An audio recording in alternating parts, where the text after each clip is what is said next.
Amen. Merci Seigneur que je suis bien debout ce matin, parce que cette nuit c'était vraiment pas facile. Mais voilà, tu es fidèle. Alors, merci, comme je disais tout à l'heure, à ceux qui ont lu le livre de Ruth. Alors, comme je disais, j'ai eu à cœur de lire toute la Bible, du moins de faire à chaque fois un message sur chaque livre de la Bible. Donc, je demande aussi aux responsables. Et ça permet aussi de voyager dans la Bible et de vous situer, puis de vous donner d'aimer aussi l'Ancien Testament. Parce que je me rends compte que beaucoup se disent, mais je comprends rien. Vous allez voir que c'est un livre qui est merveilleux, qui nous explique le Nouveau Testament. Alors, le message de ce matin, on va parler de Ruth. On va lire le premier chapitre de Ruth et je vais demander on va afficher donc tout le premier chapitre et à ceux qui sont devant là, je vais désigner des volontaires. Je vais désigner déjà ma chérie, parce qu'elle peut pas me dire non normalement, parce qu'elle est soumise. Vous allez voir, elle est vraiment soumise à 100%. Donc elle va lire jusqu'au 8e verset, pas plus. Et ensuite, Marie-Pierre, je demanderai à sa sœur, bon, elle a le droit d'être soumise ou pas, elle voit que son mari. Tu vas lire jusqu'au verset à peu près 16 inclus, d'accord? Et puis après, est-ce qu'il y a un volontaire, une volontaire? Olivier, on va demander à la famille riche, hein. Que Dieu vous bénisse. Et ensuite à Olivier. Amen. Je vous laisse le micro. Chérie, tu commences.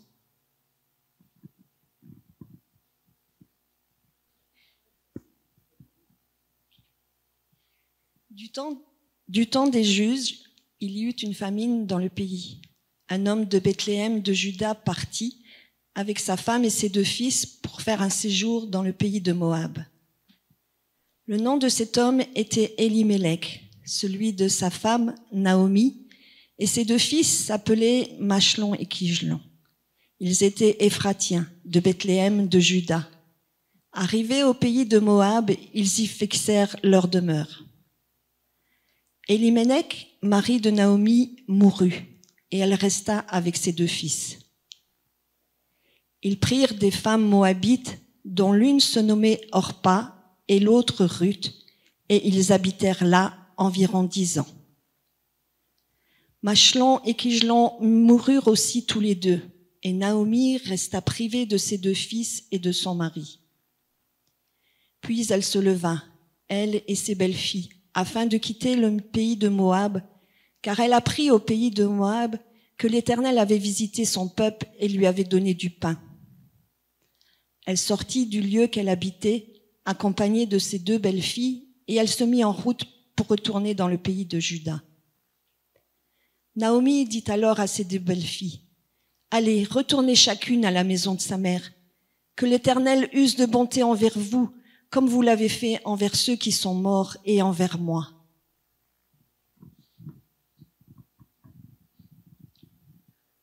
Que l'Éternel vous fasse trouver à chacune du repos dans la maison d'un mari. Et elle les baisa. Elles élevèrent la voix et pleurèrent. Et elles lui dirent, « Non, nous irons avec toi vers ton peuple. » Naomi dit, « Retournez mes filles. Pourquoi viendriez-vous avec moi? Ai-je encore dans mon sein des fils qui puissent devenir vos maris? Retournez mes filles, allez. Je suis trop vieille pour me remarier. Et quand je dirai « j'ai de l'espérance », quand cette nuit même je serai avec un mari et que j'enfanterai des fils, attendriez-vous pour cela qu'ils eussent grandi? Refuseriez-vous pour cela de vous marier? Non, mes filles, car à cause de vous, je suis dans une grande affliction de ce que la main de l'Éternel s'est étendue contre moi. Et elles élevèrent la voix et pleurèrent encore. Orpa baisa sa belle-mère, mais Ruth s'attacha à elle. Naomi dit à Ruth, « Voici, ta belle-sœur est retournée vers son peuple et vers ses dieux. Retourne comme ta belle-sœur. » Ruth répondit, « Ne me presse pas de te laisser, de retourner loin de toi. Où tu iras, j'irai, où tu demeureras, je demeurerai. Ton peuple sera mon peuple, et ton Dieu sera mon Dieu. » Où tu mourras, je mourrai, et j'y serai enterré. Que l'Éternel me traite dans toute sa rigueur si autre chose que la mort vient à me séparer de toi. Naomi, la voyant décidée à aller avec elle, cessa ses instances. Elles firent ensemble le voyage jusqu'à leur arrivée à Bethléem. Et lorsqu'elles entrèrent dans Bethléem, toute la ville fut émue à cause d'elles, et les femmes disaient, « Est-ce là Naomi ?» Elle leur dit, « Ne m'appelez plus Naomi, appelez-moi Mara, car le Tout-Puissant m'a rempli d'amertume. J'étais dans l'abondance à mon départ, et l'Éternel me ramène les mains vides. Pourquoi m'appelleriez-vous Naomi, après que l'Éternel s'est prononcé contre moi et que le Tout-Puissant m'a affligé ?» Ainsi revinrent du pays de Moab Naomi et sa belle-fille Ruth, la Moabite. Elles arrivèrent à Bethléem au commencement de la moisson des orges. Merci. Voilà, donc on a lu le premier chapitre, on aurait pu tout lire, mais ça prend à peu près une demi-heure. Alors, ce passage, c'est une mine d'or. Il y a des pépites. Je remercie déjà tous ceux qui m'ont donné des commentaires sur ce passage, qui ont étudié. C'est vrai qu'en lisant comme ça à première vue, on se dit, mais je comprends pas où l'auteur veut en venir. Mais en creusant un petit peu, je vois dans ce passage un passage prophétique. Je vois dans ce passage une grande leçon pour l'Église. Je vois Jésus en trame de fond. Alors, pour résumer un petit peu, il y a Elimelech, sans doute qui doit être juge à Bethléem. Elimelech, c'est un homme riche. Il a son épouse Naomi et 2 fils, Kilshan et Machlan. Voilà qu'il y a une famine dans le pays, dans la ville, Bethléem. Bethléem veut dire la maison du pain, mais veut dire aussi la maison de la loi. Rien que cela nous révèle l'ampleur de ce passage. Elimelech voit qu'il y a la famine. Il se dit, moi je suis riche, je vais partir. Elimelech veut dire, mon Dieu, mon roi. Alors, lorsque vous étudiez la parole, lorsque vous lisez la parole, c'est toujours important de comprendre la signification des noms et des lieux. Parce que lorsque vous comprenez l'étymologie des noms, des lieux, ça va vous donner la trame pour tout le passage. D'accord ? On va s'arrêter un petit peu sur les noms. Donc, Elimelech veut dire « mon Dieu, mon roi ». Ok ? Naomi veut dire « grâce », « gracieuse ». Machlan veut dire « maladie ». Kilshan veut dire « destruction ». Attention lorsque nous donnons des prénoms à nos enfants. Imaginez, il va naître, il va appeler son fils maladie. Je comprends pas, c'est pas grave. Machlan et Kilshan. Donc voilà, il y a la famine qui est là. Et il y a la loi du Lévira. Cette loi disait que il fallait partager aux pauvres. C'était à l'époque. Aujourd'hui, on peut encore, hein. Il fallait partager aux pauvres. Mais Elimelech, mon Dieu, mon roi, ne va pas partager aux pauvres. Il préfère partir que partager sa richesse. Lorsque la famine vient, c'est un jugement. Nous terminons, c'est à l'époque du livre des juges, hein, 1300, 1040. Et à la fin du livre des juges, il nous est dit, chacun faisait ce qui lui semblait bon. Pas de bride. On fait ce qui nous plaît. On va suivant le vent. On se laisse conduire. Et voilà que ils partent à Moab. Et là, la Bible nous dit, pour faire un séjour. Hein, quand on fait un séjour, ça ne veut pas dire qu'on déménage. Ça ne veut pas dire qu'on va y rester. Donc, il nous est dit déjà, ils firent un séjour, et juste après, il nous est dit, ils fixèrent leur demeure. Et tout de suite, il nous est dit qu'Elimelech est mort. Elimelech est mort. On se dit, mais waouh! Et voilà que maintenant, il y a ces 2 fils qui sont là, il faut les marier, Alors, 2 femmes, et je mets à l'honneur les femmes ce matin, 2 femmes exceptionnelles, Ruth et Orpa. Ruth, qui veut dire amie, et Orpa, là j'ai creusé un petit peu pour mieux comprendre, qui veut dire opiniâtreté, qui veut dire détermination, qui veut dire nuque, qui vient, la racine c'est orpé. Et cette racine parle d'arrière, parle d'apostasie. Vous comprenez un peu mieux là où je veux en venir. Et voilà qu'ils vont se marier dans ce pays de Moab. Et là, il nous est dit que, malheureusement, Machlan va mourir, Kilchan va mourir, et bien sûr, Elimelech est mort. 3 femmes veuves. Qu'est-ce que j'ai fait au bon Dieu pour que ça m'arrive? Peut-être ce matin, tu te trouves dans une situation où tu penses que ce qui t'arrive, ça vient de Dieu. Nous allons voir ensemble. Le premier point de ce matin, c'est que Dieu est fidèle dans l'épreuve, dans la difficulté. Mais il y a des conséquences à tes actes, à tes choix. Ce qui va conditionner Elimelech dans ses choix, c'est la famine. Peut-être ce matin, l'épreuve te conditionne. Et à cause de l'épreuve, tu vas dans une certaine direction sans consulter Dieu. Est-ce que ce matin, tu consultes Dieu dans l'épreuve que tu traverses? Ou est-ce que tu dis c'est la faute de Dieu ce qui m'arrive?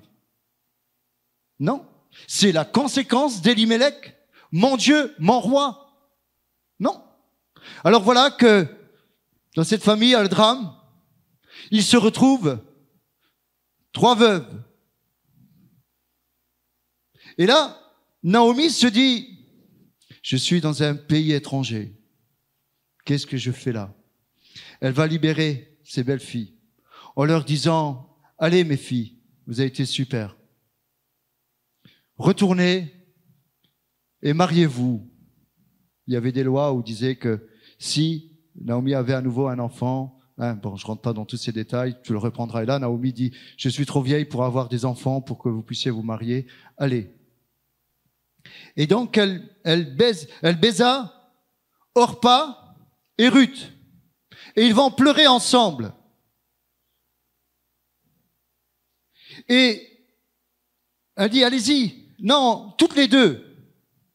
Orpa, écoutez, c'est très important là. Orpa et Ruth disent, non, non, reste avec toi. Mais, un moment, Orpa n'insiste pas tant que ça. Et Naomi dit, mais tu calcules bien la dépense. Et Orpa dit, bon, ok, je reste vers mon peuple, vers mes dieux. Orpa va retourner vers ses dieux. Et Ruth, Naomi dit, mais toi aussi pars, va vers tes dieux. Elle dit, non, non, non, non, non. Où tu iras, j'irai. Où tu demeureras, ton peuple sera mon peuple, ton Dieu sera mon Dieu. Où tu mourras, je mourrai. Amen. On voit Orpa, Ruth. Orpa, on pourrait dire, c'est marcher selon la chair. Ruth, c'est marcher par l'esprit. Maintenant, écoutez bien. Orpa, c'est un type de l'église. Ruth, c'est aussi un type de l'église. Orpa va dire, moi je reste. Naomi, écoutez, regardez la deuxième lecture. Va dire à Naomi, Orpa va dire, je ne reste pas attaché à toi. Ruth a dit, je reste attaché à toi. Orpa ne reste pas attaché à la grâce, Ruth reste attachée à la grâce. Est-ce que vous comprenez? Lorsque ça chauffe, Orpa lâche. Et un des points importants où j'ai demandé pardon à Dieu, je me dis, mais est-ce que mon message est clair à l'église? Est-ce qu'on propose vraiment l'évangile comme il doit être annoncé, ou on propose le Dieu de bénédiction avant de proposer le Dieu qui sauve? Si tu viens à Jésus, c'est pour la bénédiction? Ou est-ce que c'est parce que tu as compris que ton nom est inscrit dans le livre de vie et quand Jésus reviendra chercher son église, tu seras enlevé? Tu es pécheur, Et s'il n'y a pas la grâce de Jésus dans ta vie, tu iras en enfer. C'est une réalité. Et lorsque tu acceptes Jésus, ton nom est inscrit dans le livre de vie. Voilà la raison pour laquelle on doit suivre Jésus. Et ensuite, on répond par amour à Jésus. Mais souvent, on vient à Jésus pour la bénédiction. Ça a été mon cas. Il n'y a pas de problème, hein? Au début, beaucoup viennent à Jésus pour la bénédiction. Mais une fois que tu as eu la bénédiction, commence à réaliser, commence à comprendre que maintenant, si tu veux suivre Jésus, ce n'est pas simplement pour ce qu'il te donne ou ce qu'il te donne pas. Et là, je viens à mon deuxième point. Suivre Jésus par la croix. Ruth, c'est un type de l'Église qui dit « Où tu iras, j'irai Jésus ». C'est ça en fait. Ruth, elle va passer par la croix. Elle va passer par le renoncement, par la mort à soi-même. Est-ce qu'on dit ce matin à Jésus, où tu voudras, Jésus, je te suis? Est-ce qu'on réellement, c'est notre prière? Et ce matin, nous étions vraiment dans l'esprit, hein? Ton Dieu sera mon Dieu. Tu seras mon seul Dieu. Orpa, elle a été pour la bénédiction. C'était un homme riche, Machelon. Kiljan, c'était un homme riche aussi. Et lorsque la bénédiction s'est fermée, elle s'est dit non, moi je ne vais pas aller plus loin. Je vais m'arrêter là. Lorsque tu es dans l'épreuve, écoute bien, excusez-moi, hein, je ne vais pas mettre de pommade ce matin. Lorsque tu es dans l'épreuve ce matin, écoute bien, si tu n'es pas attaché à la croix, tôt ou tard tu vas la lâcher et tu vas retourner comme Orpa dans le monde. Ton peuple sera plus mon peuple. Parce que maintenant, je suis dans le besoin. Et ce qu'il y a dans mes tripes se révèle. C'est lorsque tu es dans l'épreuve qu'on voit réellement ce qu'il y a dans tes tripes. Est-ce que tu es réellement attaché à Jésus au point de lui dire où tu iras, j'irai? Sauf s'il pleut pas, hein.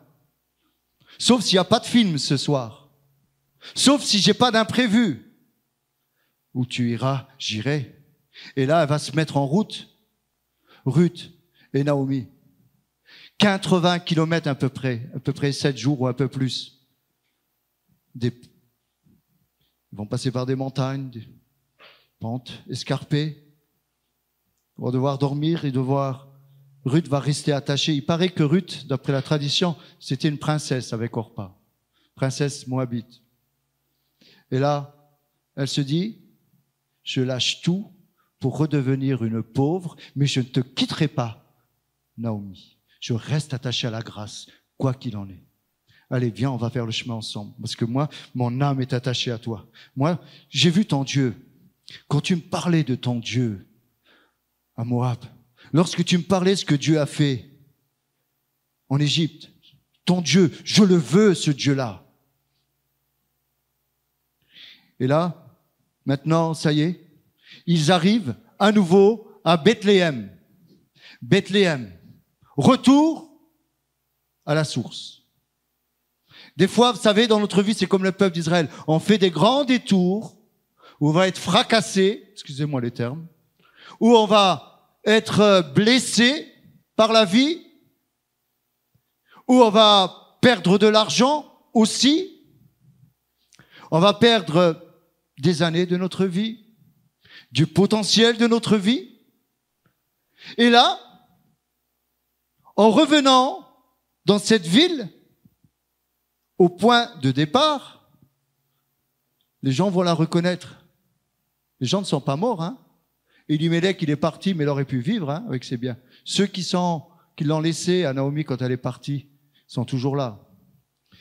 Et là, elle revient avec Ruth, une Moabite, c'était déjà mal vu. Et Naomi va rentrer, et les gens de la ville disent, mais ça c'est Naomi, c'est la gracieuse, ça c'est la grâce. Et elle dit, non, ne m'appelez plus Naomi, appelez-moi Mara, amertume. L'Éternel s'est abattu contre moi. L'Éternel, ça c'est ta façon de voir les choses. C'est trop facile d'accuser Dieu quand ça va pas. L'Éternel s'est abattu contre moi. Je suis parti, j'étais dans l'abondance. Et pourquoi t'es parti avec l'abondance? Pourquoi t'es pas resté avec ton abondance et t'as pas distribué? Les choix sont lourds de conséquences. Ne m'appelez plus Naomi, hein Naomi, appelez-moi Mara, j'ai de l'amertume. Ce matin, est-ce que tu restes attaché, Ruth, je m'adresse à toutes les Ruth, hein, hommes et femmes, je m'adresse à l'Église. Est-ce que ce matin, tu es attaché à la grâce ou est-ce que tu es attaché à l'amertume? Est-ce qu'il y a encore dans ton cœur des choses amères, des épreuves amères qui sont là contre l'Église, contre Dieu, contre ce que tu vis, contre tes déceptions, contre ton divorce? Est-ce que tu es là contre les autres et tu nourris cette amertume? Est-ce que tu es là ce matin? Est-ce que tu es Mara? Est-ce que tu veux qu'on t'appelle Mara, qu'on te plaigne? Ou est-ce que tu veux, tu dis non, appelez-moi gracieuse. Et c'est là que commence. Dieu est pour rien. Dieu est triste dans tout ça. Vous savez, quand tu fais un mauvais choix, Dieu est triste. On pense gagner, et d'ailleurs Jésus va le dire, hein. Jésus va le dire. Celui qui veut gagner sa vie la perdra, et celui qui la perdra à cause de moi la retrouvera. Alors Jésus dit à ses disciples dans Matthieu 16, « Si quelqu'un veut venir après moi, qu'il renonce à lui-même, qu'il se charge de sa croix et qu'il me suive. Car celui qui voudra sauver sa vie la perdra, mais celui qui la perdra à cause de moi la retrouvera. » Des fois, on croit perdre en donnant à Jésus. Ça, c'est le piège. Tu crois que tu vas perdre des années de ta vie? Tu crois, tu dis, ouais, moi je suis dans ma jeunesse. Non, il y a tellement de choses à profiter. Ça, c'est le piège. Il y a tellement de choses à profiter avec Dieu. Alors peut-être, et là on va rentrer, je trouve que ce passage avec Boaz, et là on va y venir, c'est une belle histoire d'amour. Boaz, qui va rentrer en scène. Alors, un autre point. Je m'adresse maintenant à tous ceux qui prient pour avoir l'âme sœur dans leur vie, pour avoir un mari, une épouse. Je m'adresse aussi à ceux qui malheureusement sont passés par le divorce et veulent repartir, ou ceux qui sont veuves et qui veulent refaire leur vie. Est-ce que dans ta prière que Dieu entend, est-ce que tu es à 100% pour lui dire, Seigneur, ce que tu me donnes, ce sera pour te servir à 100%. Ce que tu me donnes, Seigneur, ce sera pour toi. Je bénis Dieu et croyez-moi, je dis ça modestement. Mais avant de connaître mon épouse, j'ai fait cette prière. J'ai dit, Seigneur, si tu me donnes Anne, qui veut dire grâce aussi, je te servirai toute ma vie. Amen. Et où tu iras, j'irai avec elle. Amen. Et on te servira ensemble. On a une vie merveilleuse. Mais entre parenthèses, on déguste aussi. Mais quel choix d'avoir choisi Jésus avec nous. Waouh, c'est merveilleux. Quand tu pleures pas tout seul. Parce qu'on pleure aussi. Hein. Amen. Et là, voilà. Maintenant, imaginez, ils rentrent là, c'est des pauvres. C'est difficile quand on descend d'un étage, hein. Ils avaient tout, ils se retrouvent comme des pauvres. Et là, Ruth dit à sa belle-mère, elle dit, reste à la maison. Bon, je ne sais pas où ils ont été, peut-être elle avait encore une vieille maison, bon, je ne sais pas. Et elle se dit, reste là. Moi, maintenant, je vais aller chercher du pain pour toi. Moi, je vais aller travailler pour toi. Là, je me suis dit, mais ça m'a fait penser à un passage.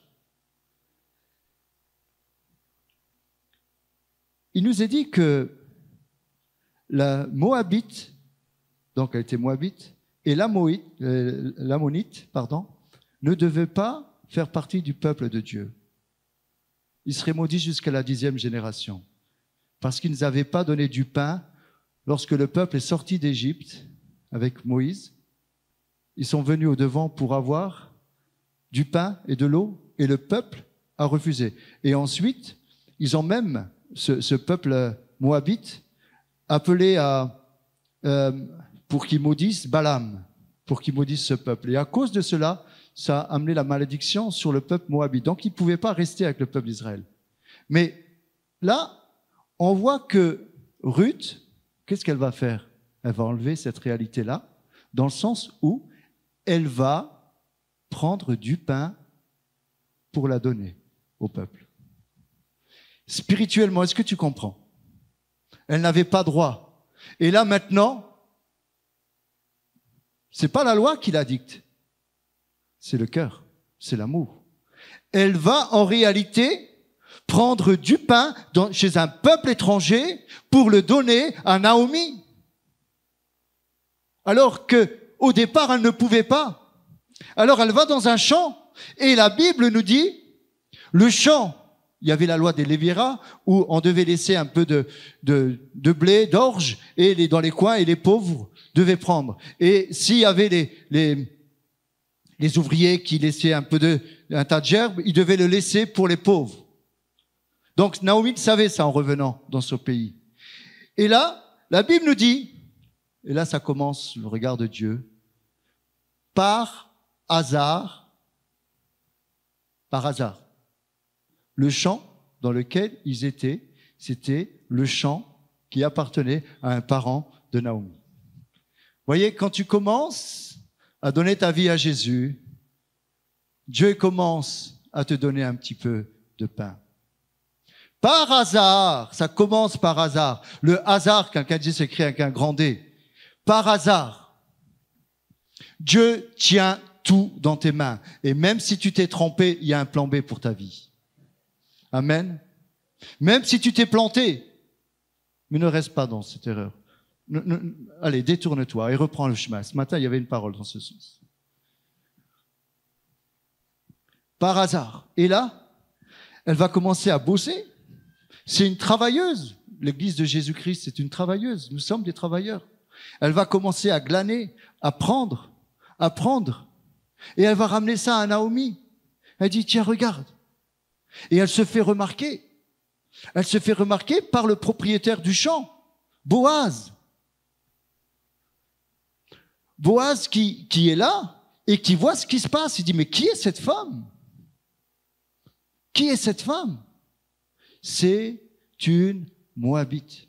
Elle est revenue avec sa belle-mère. Et depuis ce matin, elle n'arrête pas de bosser. Elle s'est arrêtée une fois pour aller boire, et puis elle n'arrête pas. Waouh! Et là, elle retourne et Boaz est charmé, est touché par l'attitude, par le témoignage de Ruth. C'est ton témoignage qui t'ouvre des portes. Mais un témoignage, ça se construit dans la fidélité. Un témoignage, ça se construit, tu sais comment? Avec la croix, avec le renoncement. C'est quand tu commences, face à des situations, à dire « Non, pas ma volonté, mais ta volonté, Seigneur ». Lorsque tu commences à mourir à toi-même, à te dire « Non, pas ce que moi je désire au plus profond de moi-même, mais ce que toi tu veux pour ma vie », à ce moment-là, tu vas voir de nouvelles portes vont s'ouvrir dans ta vie. C'est le grain de blé, s'il ne tombe pas en terre et ne meurt, il ne peut pas porter de fruits. Et c'est là que vient après la bénédiction, c'est lorsque tu acceptes de mourir. Et c'est là le secret d'une vie réussie avec le Seigneur. C'est de vivre pour Jésus, mourir pour Jésus, et de lui dire, où tu iras, Jésus, j'irai. Où tu m'enverras, Jésus, j'irai. Ton peuple, Seigneur Jésus, ton église sera mon église. Où tu vas demeurer, moi je demeurerai. Où tu vas me mettre, Seigneur, j'irai. Je vais te suivre jusqu'au bout. Je veux te suivre. Dans les bons, les mauvais jours. Mais le problème, et je vous dis, j'ai honte devant le Seigneur. Je me dis, est-ce que souvent j'ai bien expliqué l'évangile à l'église? Ou est-ce que je les ai encouragés à venir à la bénédiction? Viens, tu seras béni. Viens, tu seras sauvé. Viens, tu seras guéri. Bien sûr que Dieu guérit. Mais avant tout, viens et tu seras sauvé. Amen. Vous savez, quand tu vas mourir, vous savez qu'on va tous mourir. Bon, pour ceux qui ne le savent pas, malheureusement, je vous le dis. Mais quand vous allez mourir, on n'est pas immortel. Notre esprit est immortel. Quand tu vas mourir, ton âme et ton esprit vont monter, ton corps y retourne à la poussière. Et là, quand tu vas arriver devant le ciel, tu vas entendre une parole. J'espère que tu l'entendras. Entre dans la joie de ton maître, bon et fidèle serviteur. Et là, dans le ciel, il va y avoir des listes qui vont être ouvertes. Les anges ils vont venir avec des livres. Christelle, ok. Mario, ok. Marie-Pierre, ok.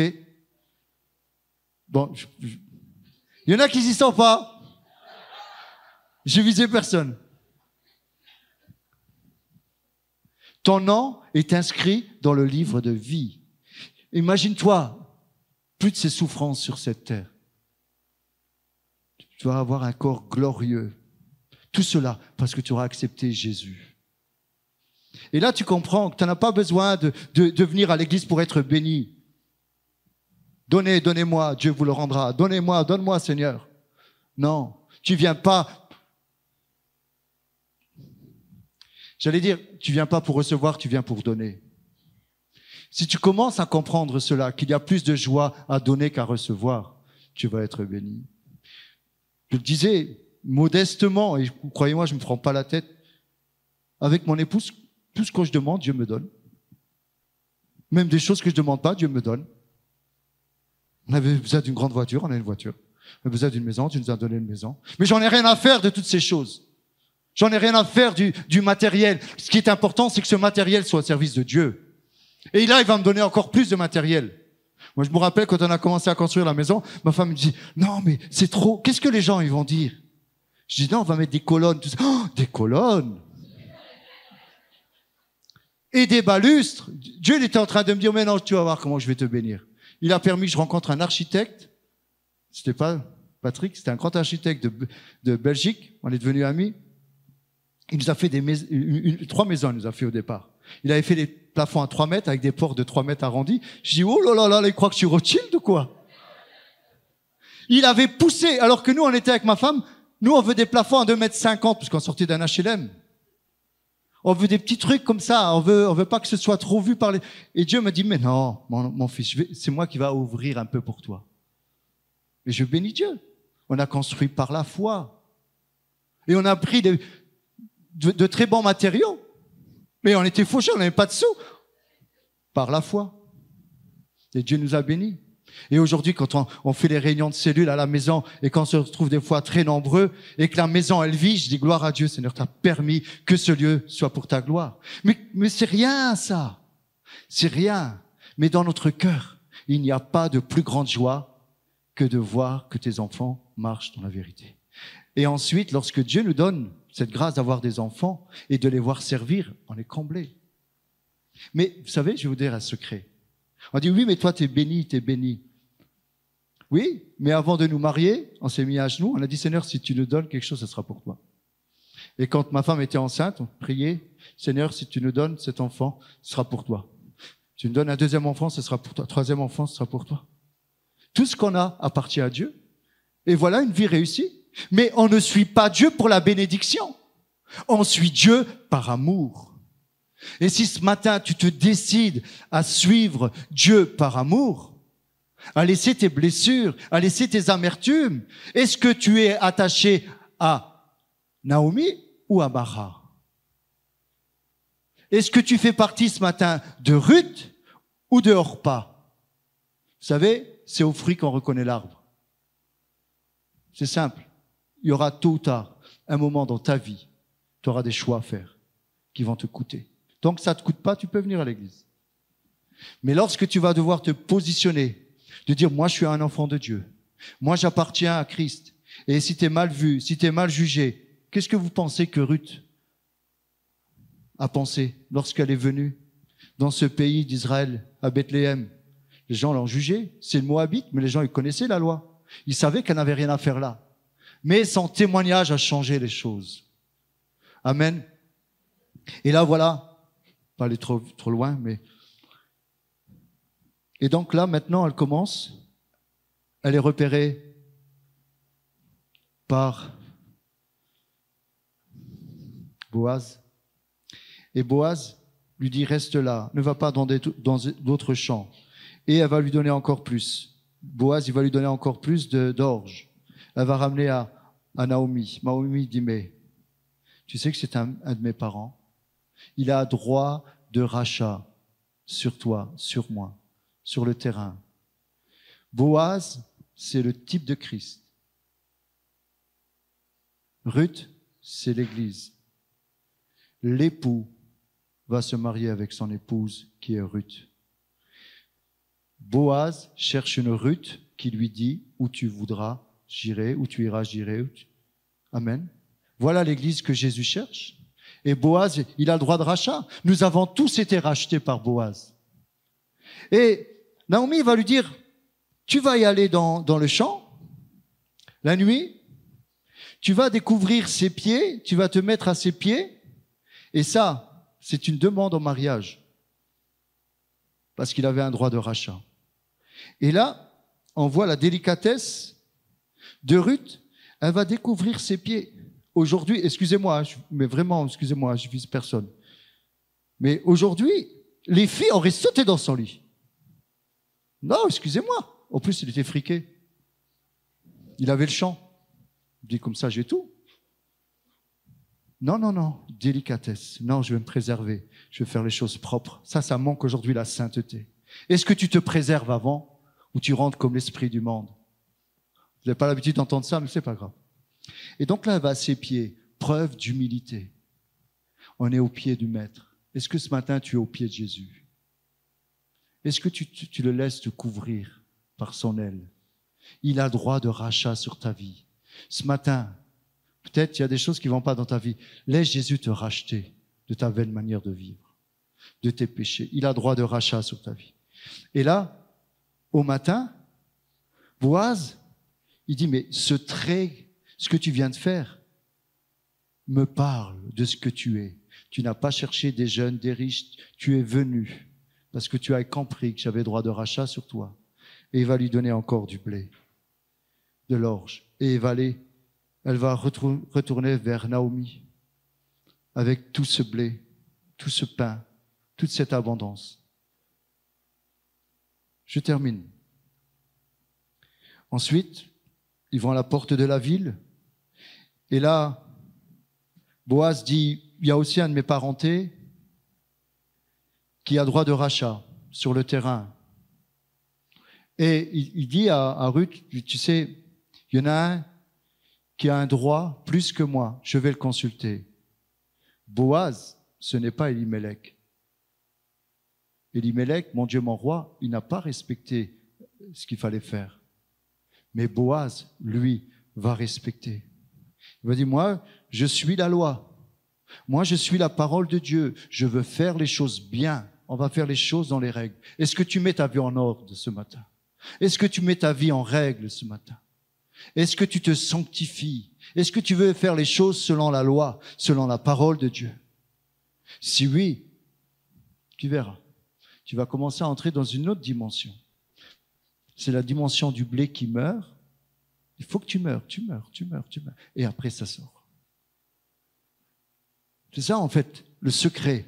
Le secret, c'est la mort. La mort donne la vie. Beaucoup aujourd'hui disent, non, moi, je ne veux pas mourir. Je veux garder. Je veux venir, je veux profiter du spirituel, mais je veux profiter du monde. Non. Tu peux pas. Tu as un choix à faire. Ou tu choisis Orpa, ou tu choisis Ruth. Mais tôt ou tard, Orpa sera piégée. Elle va retourner vers... Comment ça se fait qu'elle est retournée vers ses dieux? Et Ruth a dit, non, moi je veux pas retourner vers ces dieux. Moi j'ai compris qui est ton Dieu, je veux ce Dieu-là. Amen. Est-ce que tu es déterminé comme ça ce matin? Et là, donc, Boaz, il va voir son parenté, cette parenté, et lui dit, voilà, est-ce que tu veux racheter le champ? Il dit, oui, je veux. Tout de suite, là. Oui, je veux. Oui, mais attention, il y a aussi l'épouse du défunt.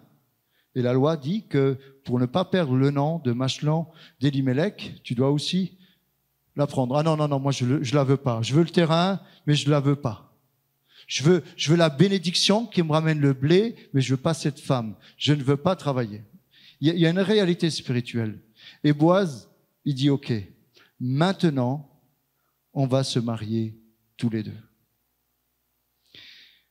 Qui aurait cru que Ruth aurait eu ce destin? C'est mal parti. Naomi, maintenant, on l'appelle à nouveau Naomi, on l'appelle plus Mara. L'amertume est sortie parce que Dieu lui a donné un enfant au travers d'Obed.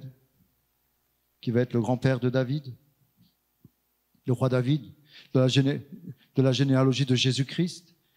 Ruth, Naomi, imaginez, quand tu es dans l'épreuve, tu es loin de t'imaginer que Dieu va t'utiliser pour enfanter un roi ou le sauveur. Tu es loin, tu sais pas. Quand tu es dans l'épreuve, tu sais pas ce qui arrive, tu sais pas ce qu'il y a plus loin. Notre perspective, humainement, elle est limitée à l'épreuve. On voit pas plus loin que notre mur, que le bout de notre nez. On voit l'épreuve, mais on voit pas ce qu'il peut avoir derrière. On voit la mort, mais on ne voit pas la résurrection. Des fois, il faut attendre 3 jours pour sortir du tombeau. Tu es à quel jour ce matin? 1 jour? 2 jours? Peut-être tu commences à sentir mauvais. C'est pas grave. Il faut que ça sente mauvais pour ensuite la vie ressorte. Et là, voilà maintenant, Ruth, c'est l'Église.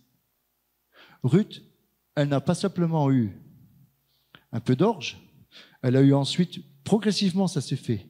Elle a eu un épas, la quantité a commencé à grossir jusqu'à ce qu'elle ait le champ et jusqu'à aller le maître du champ. Je disais pour plaisanter, la crémière, le lait, comment on dit encore? Tu veux le lait, la crémière? Ah non, c'est le beurre. Le beurre, l'argent du beurre et la crémière. Tu veux le boulanger?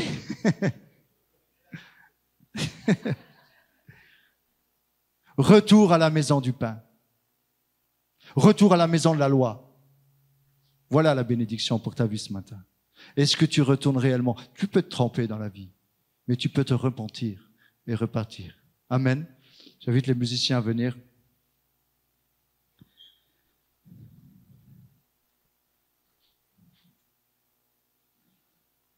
Alors ce matin, je poserai tout simplement cette question. À qui tu veux ressembler ce matin? À Ruth ou à Orpa? Réfléchis. Parce que si tu dis Ruth, tu dois faire cette prière avec. Où tu iras, j'irai. Jésus, où tu me conduiras, j'irai. Je veux faire partie du peuple de Dieu. Je ne veux pas avoir honte d'être chrétien, d'être un disciple. Amen. Est-ce qu'il y en a ce matin, au milieu de nous? On garde les yeux fermés.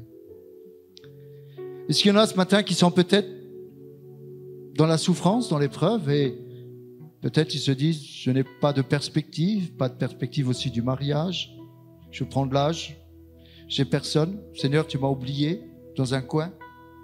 Peut-être tu es là et tu as d'autres souffrances, ou tu as de l'amertume dans ton cœur parce que tu n'es pas exaucé, parce qu'il y a des choses que tu ne comprends pas. Peut-être tu vois d'autres personnes bénies et tu te dis, et moi alors? Ce matin, j'aimerais te dire, est-ce que tu choisis la croix? Tout simplement. C'est là mon appel. Est-ce qu'il y en a ce matin qui choisissent la mort à soi-même? Pour revivre, il faut mourir. Pour la résurrection, il faut passer par la mort. La croix, c'est la solution pour ta vie. Ça fait mal.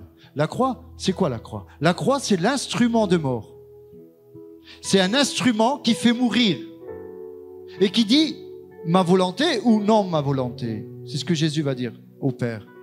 Non pas ma volonté, mais ta volonté. La croix, c'est ce qui te fait dire dans certaines situations, je choisis Jésus, je veux laisser l'œuvre de la croix travailler en moi, ou je ne le choisis pas. Je préfère retourner dans le monde. Je préfère retourner vers mes dieux. Alors ce matin, je ferai tout simplement un appel. Est-ce que tu acceptes la croix dans ta vie?